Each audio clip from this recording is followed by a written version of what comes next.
All right, so we're at Penco Plumbing Supply Warehouse in Seaford, Delaware. This parking lot was done in about 5 years ago. Could be coming on 6 years. We applied Asphalt Fusion on this parking lot. It was done in 3 phases, and the back of the parking lot was very dry and very brittle. Had a lot of debris on it, so we separated us in 3 phases, like I said, and we had a broom bucket combination up there, clean all the debris up. Really nasty in the back, but we applied it. It was late in the year when we did it, a little cooler temperatures, but we got it done, and then we striped it and put all the bumpers back and whatnot.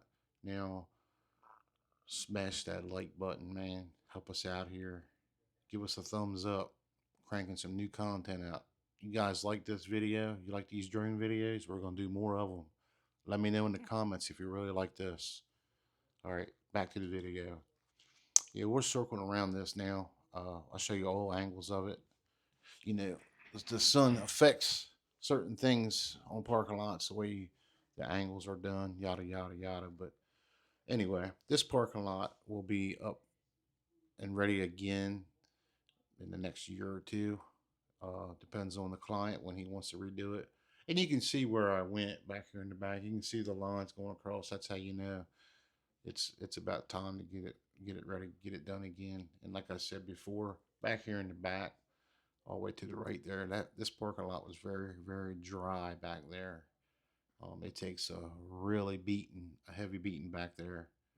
And I was very pleased the way this come out, and I'm excited to be doing it again. And we actually did there's a little building to the left there. It's called Elegant Design. We also did it. It's a affiliation of the Penco Corporation. Great people to work with. Like I said, looking forward to working with them again. And if you like this video, don't forget to share it. Hit that subscribe button and tell somebody about asphaltfusion.com. We want to thank everybody for watching this video. You have a great evening.